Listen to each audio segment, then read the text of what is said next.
Simon, where are you? Dad's been asking for you all day. The doctor said his condition's getting worse. He'll manage to recover. It's not like this is his first heart attack. I promised Ella I wouldn't miss her birthday party. Seriously? Today could be his last day and you'd still rather party? No need to get preachy, Penelope. I am not going to put my life on hold in order to spend hours idling at the hospital. Father's always been rational about things like this. I'm sure he'll understand. He was asking for you this morning, remember? He said he wanted to speak with you one last time. One last time? Stop over-dramatizing everything. If you think you can guilt-trip me into coming, you're sorely mistaken. I'm just repeating what he said. Well, then he's just as overdramatic as you are. I'd say like father, like daughter, but that doesn't quite work with your situation, does it? Do you have to bring that up every time you get frustrated with me? What else am I supposed to do? You're acting all high and mighty like you actually cared about him. He's my biological father. If he was in any danger, I'd be the first one to run to his aid. His life is in danger. Did you not read what his doctor said? I'm driving to Ella's party. If he starts dying, get me on a video call and I'll say my goodbyes. I can't believe you're so heartless. I know the two of you haven't always seen eye to eye, but he's on his deathbed. Can't you be a bit more empathetic? You don't know anything. If there's anyone you should be calling heartless, it's your dear father. I don't understand what you're talking about. Of course you don't. The least you can do is hold your tongue before knowing the full story. Fine, then tell me. Tell me, what did he ever do to you? He's been working hard all his life to make sure we had a carefree life growing up. Ever since Mom passed away, he's been taking care of us all alone. Don't you dare bring her up. And he didn't bring us up alone. He had a nanny to help him out.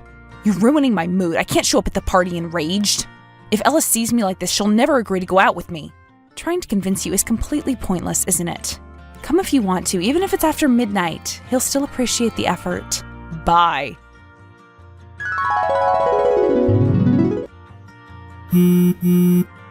Simon, why won't you answer the phone? Where are you? Dad's no longer with us. He passed away about an hour ago. What is this, a new scare tactic? I'm not falling for this. Come to the hospital and see for yourself. Before he passed, he asked me to tell you he was really sorry about what happened. This is not funny, Penelope. Stop making things up.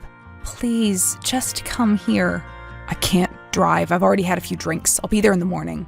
You can ask someone to drive you here, or you could hail a cab. Does it really matter if I come today or tomorrow? It's not like it matters to him anymore. Fine. Do as you wish. Your stuff is packed and laid out on the front lawn. Come pick them up as soon as possible. I don't want them ruining my view. What are you talking about? Are you really not going to come to the hospital? I think I've made myself clear. You're the one who has to come here and take your stuff away. You should be grateful I didn't just break them up and dump them somewhere. You've got to be kidding me. What gives you the right? Oh, you haven't heard the news? Our dear father has left the house to me. Don't worry, you still got a few $1,000s to cover your rent for a month or two before you get a job. That can't be true. Why would he do that to me? He always said we'd live here together. Well, I guess he lied to you. He was really good at doing that. Besides, is this really that unexpected? I mean, it's obvious that the son gets to keep the house. You'll get married and move in with your husband eventually, and I'll build my future here. Get married? What are you even talking about? I'm only 18. I haven't even started college yet. How am I supposed to find a job that pays enough? What should I do about my tuition? Well, maybe you should have spent more time accumulating work experience and less time freeloading. Anyway, you can probably get a student loan. You'll figure something out. I can't believe this. I want to see the will myself. I went over it yesterday. Trust me, I know what they're supposed to look like. I am in law school, remember? So what? You're still just a student. What if it's missing a part or something? If I show you the will you agree to leave immediately? But I have nowhere to go. Can't I stay in the house at least until I found a job or moved into the campus housing? I don't think so. You'd have someone to turn to by now if you hadn't been such an antisocial outcast. The fact is, you've already spent more than enough time at a house that never belonged to you. I have just as much of a right to that house as you do. I am his daughter. You're a charity case. That's what you are. He felt bad for you and took you under his wing, but now Father's gone and I have no intention of keeping this going. I suppose he must have started regretting his decision to bring you into this house, hence why he barely left you anything. You're so cruel. Why would you ever say something like this to your little sister? How many times are you going to make me repeat this? You are not my sister. We don't have the same blood. We don't have the same DNA. You might as well be a complete stranger. And if you keep irritating me, I'll just go ahead and toss your belongings into the nearest dumpster. No, please don't. I'll come and collect them. There you go. Finally, you figured out who's in charge here. Nanny, I'm so sorry to bother you, but I don't know who else I can turn to. Penelope? What happened? Is everything all right? How's your father doing? Has he recovered? Dad, he passed away last night. Oh, I am so sorry to hear that. He was a good man. If there's anything I can do to help, just let me know, okay? That's actually why I'm texting you. Simon kicked me out of the house. I have nowhere to go. Could I please stay at your place for a month or two before I move into my dorm? He did what? Penelope, you can stay at my place, but he has no right to treat you that way. But he said Dad left the house to him. He read the will. And if I don't move out by the end of the day, he's going to throw my things away. That can't be legal. I'll call the police and we can go there together if you'd like. What's the point? If the house really is his property, he's going to kick me out sooner or later anyway. I'll just start looking for a job. Maybe he's right about me being a freeloader. Penelope, don't say that. You've been studying hard, you've been doing all kinds of different after-school activities, and you've been volunteering a lot. Don't let your brother make you feel bad about living life your way. But he isn't even my real brother, right? That's what he's always said. Has Simon been saying that a lot? Why didn't you tell me earlier? I know I no longer work there, but I've still spent years raising the two of you. I've come to care for you like my own children. Did your father know about this? I mentioned it once, years ago, but he just ignored it. He said I should be nice to my brother since he was still grieving his mother's death. I know your father always worried about the impact his mother's death had had on Simon. But still, he wouldn't have left almost all of his fortune to him. He loved you too much to do this to you. But what can I do about it now? Simon has the will. We need to get a hold of his will. Get a hold of it as in steal it? Why? Yes. We'll take it to a trusted attorney and check its validity. Do you think he'd go that far to ruin my life? I know he's always considered me an outsider, but we still grew up together. There's no way to tell for sure until we've got proper evidence. Is there a way you could convince him to give you the will? He said he'd show it to me if I agreed to move out immediately, but he never said a word about letting me keep it. Then we'll have to take it in secret. Do you know when he'll be out of the house for at least a few hours? Well, he'll be out of the house for the funeral. I don't think he's going to miss it. He always cared a lot about the way our family members perceived him. I bet he's been bad-mouthing me to them for years. No wonder they all despise me. I'm sure they don't despise you, Penelope. They're just cold and distant by nature. It's not because of anything you've ever done. Thank you for your kind words, Nanny. And thank you for being someone I could always rely on. Of course, I'll always have your back. Since you'll also have to be at your father's funeral, I'll be the one to sneak into his study and look for the will. But won't that be dangerous? What if the security catches you? Let's go and retrieve your belongings together. We can leave something small, like a ring or an earring, behind and stash it someplace the security cameras can't see. Maybe into a bush or under the porch.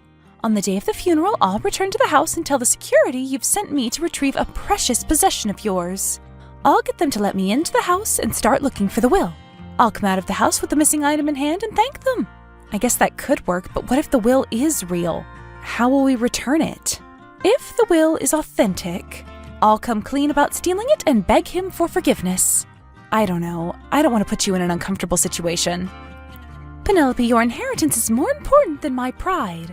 I promise we'll be able to prove that your father never considered you to be beneath Simon. All right, let's do it.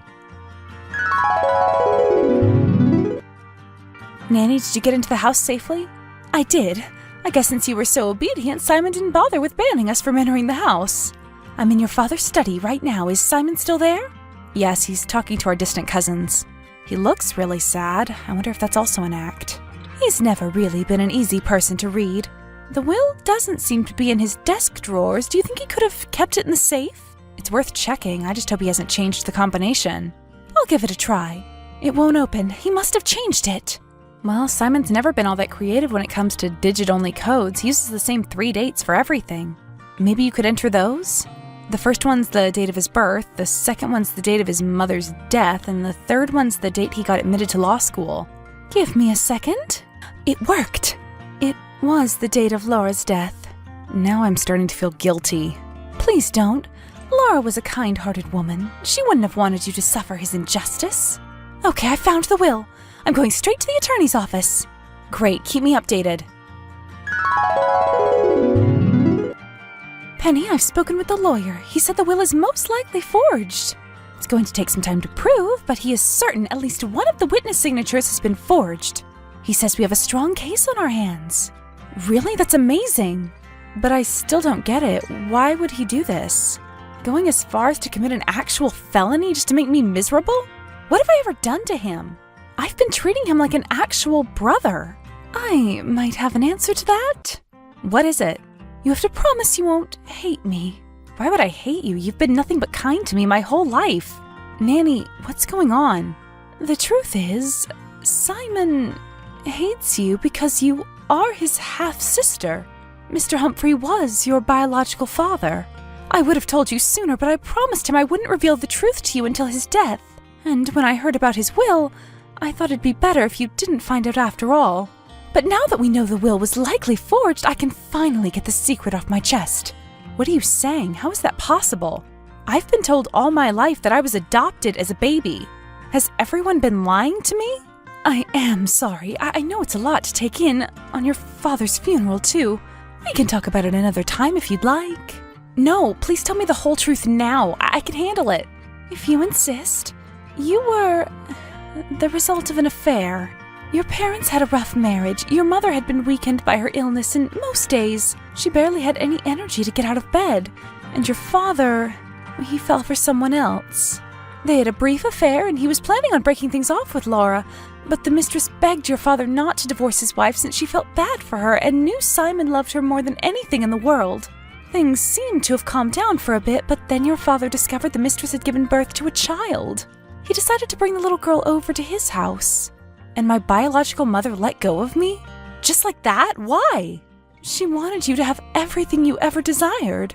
She had no money, she lived in a rundown studio apartment and could hardly afford to pay for your food. It was painful for her to let you go, but she had no other choice. How do you know about all that? Did you know her? Yes, you could say that. Anyway, as you may have guessed, Laura was outraged when she first heard about your existence, but in the end gave in to her husband's wishes. They decided to adopt you legally in order to not ruin their reputation. Eventually, Laura found out the identity of your biological mother. She was so distressed her blood pressure spiked and she suffered a fatal stroke. I never imagined Simon would find out about any of this, but perhaps he did. Perhaps that's why he resents you so much. I can't believe what I'm reading. I can't believe Dad was this horrible to his sick wife and small child. And who was my biological mother? You said you knew her, so just tell me her name. She worked at your house years before you were born, and a few years after that. Penelope, please try to understand your father's situation. He wasn't a bad man. He made a mistake. Faith, why are you protecting him? And what do you mean she worked at our house years after I was born? Please don't tell me my suspicions are correct. Say it was somebody else. Give me a different name, please. I am so sorry, Penny. Don't call me that. Don't talk to me. I can't believe I lived in complete oblivion all these years. If I were Simon, I'd hate myself too. Please don't say that. I'll start packing my things as soon as I get home. I'll stay at a hotel or some shelter. I don't know. I can't stand to live with you any longer. But once we find the authentic will, you'll be able to go back home. Just wait a bit longer. It's not my home. It was never my home. I understand you're angry, but let's not make any rushed decisions. We can discuss this once you've calmed down. Okay, I'll think about it some more, but this doesn't mean I'll ever forgive you. I know.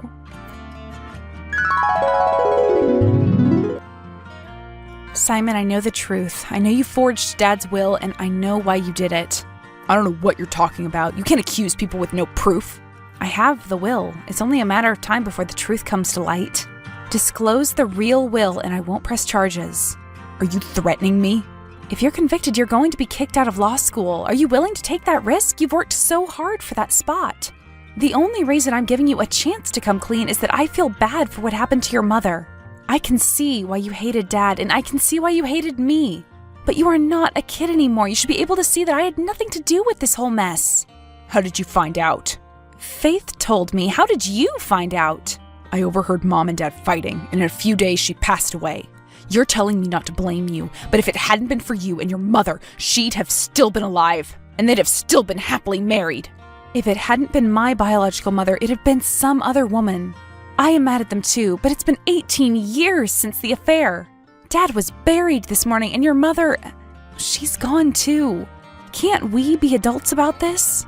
Penelope, I'll never be able to bring myself to look at you without being reminded of my mother's pain.